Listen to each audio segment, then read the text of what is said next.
The story begins by explaining that every 1,000 years the gods gather in Valhalla to decide the fate of humanity. Another one of these meetings is now underway to decide whether humanity is allowed to live or not. They all take into view that humans have destroyed planet Earth's lands and seas, so they all voted to get rid of mankind. But just before the verdict was passed, one of the 13 Valkyrie demigods named Brynhilde has an offer for the gods. She suggests to solve the matter in a different way and proposes Ragnarok, a one-on-one battle between humans and gods. Each side selects 13 champions, and if humanity wins 7 of the rounds, the gods will give humanity another 1,000 years to live. All the gods laugh considering how much stronger they are to humans, but they end up agreeing with Brunhilde's idea. Brunhilde is the representative of humanity. She gets to choose 13 of the strongest humans out of the 7 million years of human history. Soon the great battle between humans and Ragnarok gods begins. The rules of the games are very simple. Humans and gods will fight until the last breath. The god represented in the first round is Thor, the god of thunder, the strongest Norse god, but even so Brunhilde is still very confident with her human representative. She summons a famous Chinese warrior, an undefeated champion of human history. His name is Lubu. The first round begins and they both approach each other without knowing how the other opponent will attack. Thor and Lubu have similar fighting styles and they are the ones known to be able to defeat their opponents with a single blow. They both strike and Thor uses the 4-hammer attack and Lubu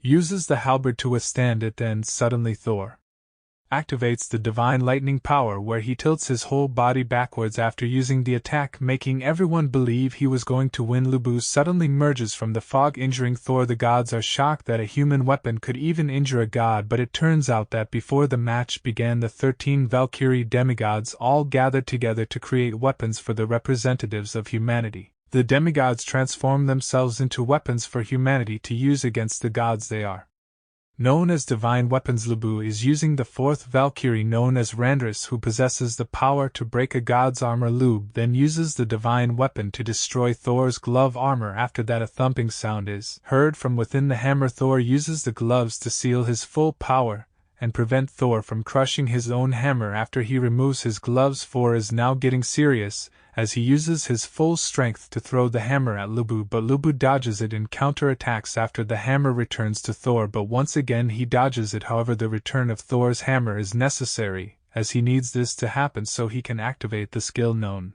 as the Gerard's hammer. He uses the Garrod and the huge explosion occurs. He approaches Thor with his ultimate and final technique, which he developed over several decades of training. The crowd are cheering for Lubu as he goes in for his final attack, called the Sky Piercer, while Thor throws the hammer with all his might, but Lubu's power is unmatched against the god and Thor is shown victorious. However, even after being defeated, Lubu is still happy of the outcome because he finally challenged a worthy opponent. His army charge onto the battlefield and scream out at Thor to end them so they can reunite with their lord Lubu now that he's gone. So Thor answers their wishes and they all get wiped out by the hammer, and now mankind is one step closer to extinction. Brunhilde, the representative of humanity, decides to summon the next human who has a special code next to their name. This will be the champion in the second round. As he appears, all mankind recognize exactly who it is. He's the one who hates the gods the most throughout human history. It's the one and only original ancestor of mankind, Adam. Adam's opponent is Zeus, who is the god of gods. They didn't expect such a powerful god